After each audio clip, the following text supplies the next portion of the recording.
So if I just threw the word esoteric at you right now, like a snap reaction, what's the first thing that pops into your head? Oh, man. In a modern context, I'd probably say a crystal shop that smells heavily of sage. Yeah, totally. Or maybe like reading a horoscope in the back of a paper. It's a word we usually associate with the mystical or, the fuzzy, maybe even the fringe. Exactly. Fuzzy is the perfect word for it. It feels like knowledge that isn't quite real, it's just vibes. Right. But here is where the research we are doing a deep dive into today completely flips the script. We've got a stack of sources here from the topoid Dahlem Seminar for the History of Ancient Sciences, and their argument is, well, it's pretty radical. It really is. They're saying that if you time traveled back to ancient Babylon or Egypt and looked for esoteric knowledge, you wouldn't find people sitting around guessing star signs for fun. You would find the absolute hardest of hard sciences. And that is the core tension here. In antiquity, esoteric didn't mean magical make-believe. It meant high-level professional knowledge. It meant the kind of intellectual property that could build empires, predict the outcome of wars, or create artificial wealth. Yeah. And you didn't just, stumble upon it on a wiki. You had to be initiated. So today we are going on a deep dive into the vault. We're exploring esoteric knowledge in antiquity, and we're going to cover everything from the complex algorithms used to read sheep livers, Always a fun one. always, to the global travels of a dwarf god named Bess, and finally, the actual nitty-gritty chemical origins of alchemy. And the common thread connecting all of these is secrecy. But, and this is crucial, not secrecy for the sake of mystery. Right. This is secrecy for the sake of power and professional security. We're going to look at how ancient civilizations, the Babylonians, Egyptians, Greeks, how they protected their trade secrets. And trust me, by the end of this, you're going to look at the word magic very differently. It turns out a lot of ancient magic was just misunderstood technology protected by a really, really good encryption code. Which is a perfect segue into our first big idea. We need to define what the secret actually was. Let's unpack this, because the word esoteric is Greek, right? It is. It comes from esoterikos, which simply means inner or further within. Okay. Its opposite is exoterikos, or external. Now, in the Greek mystery cults, like the famous Eleusinian mysteries, this was literal. You were either inside the temple, initiated and privy to the rituals, or you were outside, in the dark. It was very spatial. But the sources point out that over in Babylon, they didn't really use that specific word, but they had something even more rigid, a strict binary system for their scholars. Yes, and this is fascinating. In the Babylonian scribal tradition, you were classified as one of two things. You were either mudu or lamudu. Mudu. It sounds a bit like moody, but I'm guessing it doesn't mean emotional. No, not quite. Mudu simply means the knowing, Ah. the initiated, the insider. And lamudu is simply the negation, the not knowing, the uninitiated, the ignorant. It's very black and white. You're in or you're out. There's no kind of knowing. Completely. And we know this because of the colophons. Right, the notes at the end of the tablets. Exactly. These are the notes scribes would write at the very end of clay tablets. Kind of like a copyright notice or a confidential stamp on a modern government document. I loved these examples from the source material. You're reading a tablet about, say, a ritual to consecrate a statue, and down at the bottom, it literally says, the initiate may show it to the initiate. The uninitiated shall not see it. And it wasn't just a polite request. It often followed with a threat. It was considered a taboo of the usually Enlil or Marduk. Wow. If you, a lamudu, read this text, you were breaking a divine law. You were inviting cosmic trouble. It's like an ancient non-disclosure agreement, but enforced by the gods instead of a legal team. And probably much more effective, given the mindset of the time. For sure. But the research highlights that this wasn't just about reading texts, right? It was physical, too. There were specific no-go zones. That's correct. There's a specific term mentioned, the bit mummy. Yeah. This was a secluded workshop, usually located deep within a temple complex. This is where the idols were repaired or manufactured. Now, imagine the implications of that. To the common person, the lamudu, the idol is the god. It's perfect, it's eternal, it's divine. Right. You don't want the public walking past an open door and seeing the god getting a fresh coat of paint or having a cracked arm glued back on. That ruins the illusion completely. Exactly. Only the mudu, the highly skilled craftsmen and priests, could enter the bit mummy. So esoteric here means technical access. It's like a clean room at a microchip factory, like Intel. That's a great comparison. You don't let just anyone walk in, not because it's magic, but because it requires specialized skill and you have to protect the integrity of the product. So we've established that knowledge was locked down. Now let's look at what they were locking down. This brings us to my favorite part of the research, and also arguably the grossest part, extispacy. A fancy academic word for reading the future in the liver of a sheep. It sounds incredibly primitive to us today. Like, oh, the king wants to know if he should go to war. Let's slaughter a sheep and look at its organs. But the source material makes a really compelling argument that this was actually a highly sophisticated, data-driven science. It was. And here is the puzzle the researchers found. We have discovered thousands, literally thousands of clay tablets listing omens. Like, if the gallbladder is swollen, the army will fall. Exactly. If the path is curled, the king will die. It's just massive databases of if X, then Y. But most of these tablets are just plain lists. They aren't marked secret. Anyone could read them if they knew how to read. So where is the esoteric knowledge? Precisely. But then you find a small group of tablets that are marked Nirti Barudi Secret of Extispacy. And these tablets are different. They aren't lists of data. They are manuals on how to think. This is the aha moment for me. The raw data, the omen lists, wasn't the secret. The secret was the algorithm used to process the data. That's a perfect way to put it. The standard texts, the Barutu, gave you the raw inputs. But think about biology. A sheep's liver is messy. Yeah, it's not a printed circuit board. Right. It rarely gives you one clear sign. You might open a sheep and have 3 signs saying good and 2 signs saying bad. What do? You use the secret techniques. The sources mention a text called the multabiltu. The multabiltu, which basically means interpretation or analysis. This contained the rules for processing that data.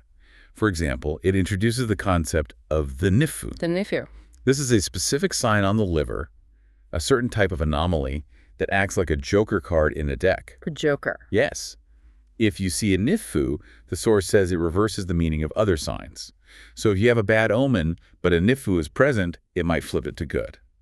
Or it might invalidate the whole reading, meaning void, try again. That is a total game changer. If you don't know the joker rule, you'd give the king the completely wrong advice. And that gets you executed. Right. There's also the petushu, a tiebreaker rule for when the signs are contradictory, and the adanu, which calculates a specific time frame.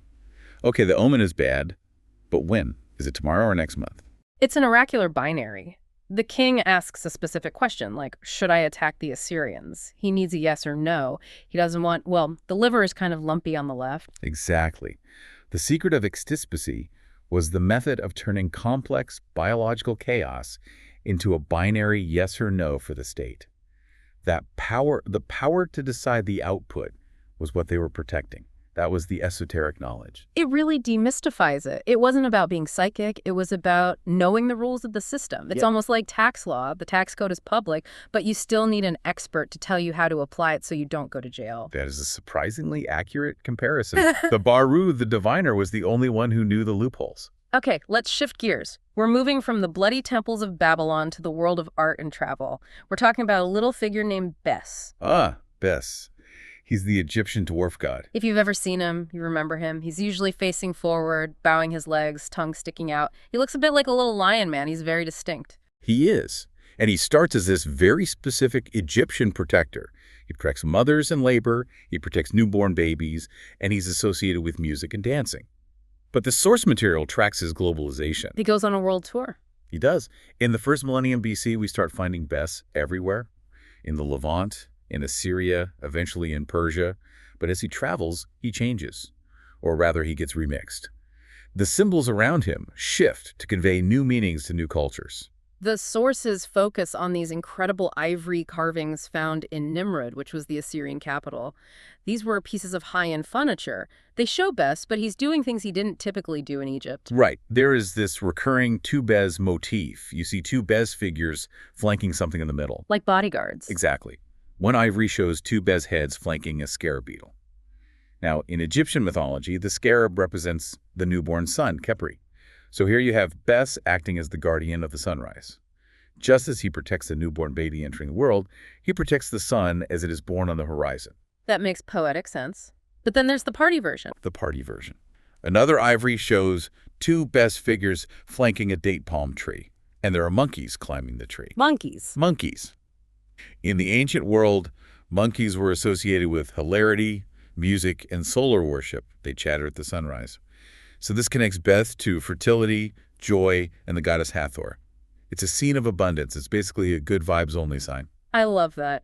But the most esoteric image in terms of hidden meaning has to be the Pantheon bowl. This is a bronze bowl found in Nimrud. This one is architecturally significant. You see a goddess sitting on a throne under a canopy.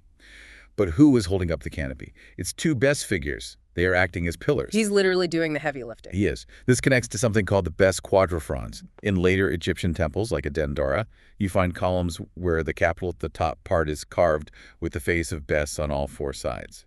He's literally holding up the ceiling, which represents the sky. So the little dwarf god who protects babies became the Titan holding up the heavens. In a way. And the key agents in this spread were the Phoenicians. The Phoenicians were the great traders and artisans of the Mediterranean. They took these Egyptian symbols, Bes, the scarab, the ankh, and they adapted them.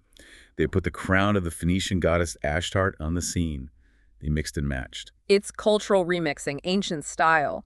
But it shows that symbols carry knowledge across borders.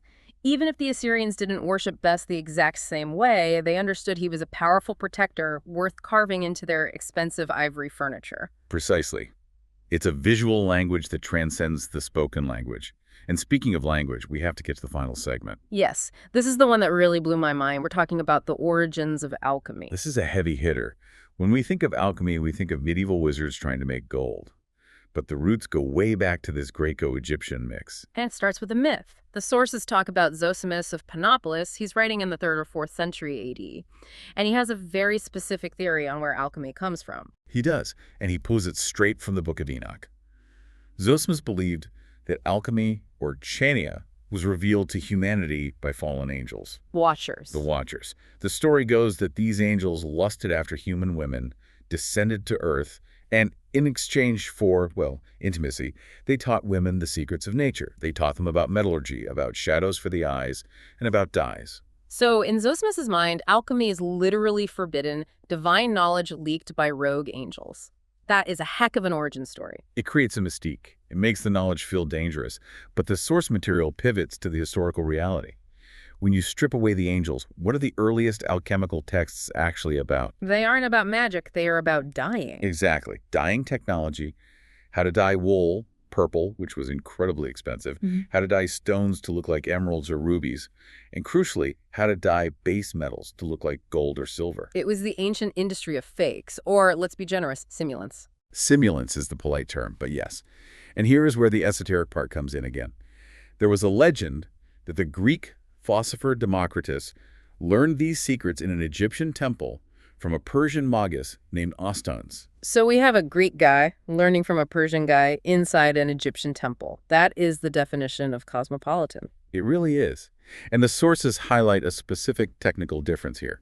The Egyptians typically roasted their materials, but this Persian figure, Ostines, taught a method of dipping or bathing. You take a stone or a piece of copper and you dip it into a reactive liquid to change its color. Now, for a long time, historians thought this Persian method might just be a story. But the source material reveals a smoking gun, a tablet from Babylon. This is the Middle Babylonian tablet, and it describes making fake duzu stones, which were precious, by dipping ordinary pebbles into a boiling liquid. So the Persian magic was actually just Mesopotamian chemistry. Correct. It was ancient technology that had traveled west. Yeah. But here is the climax of the story, the absolute best example of how this knowledge was encrypted. I love this part. This is the linguistic code. Okay, so these ancient recipes for making fake gold or coloring stones call for some truly bizarre ingredients. Right. You're reading a recipe and it says, take the bile of a mongoose, or add the bile of a vulture. And you're thinking, okay, I need to go hunt a mongoose. That sounds dangerous and gross. And if you were an outsider, a la mudu, you might actually try that, and you'd fail, because mongoose bile probably doesn't dye copper very well. But the researchers cracked the code. It's a linguistic pun. It's a pun based on the Akkadian language. In Akkadian, the word for mongoose is shiku, but the word for poor quality copper, or copper hydroxide, is shiku. They sound exactly the same. So bile of mongoose just means liquid copper? Exactly. And it gets better. The recipe calls for bile of vulture. The Akkadian word for vulture, or eagle, is eru. What is the Akkadian word for copper? Eru. That is brilliant. It's a double meaning. To the initiated, the mudu, it's a clear instruction, use liquid copper. To the uninitiated, it's a wild goose chase for animal parts. It proves that this knowledge wasn't magic in the sense of supernatural forces. It was chemistry.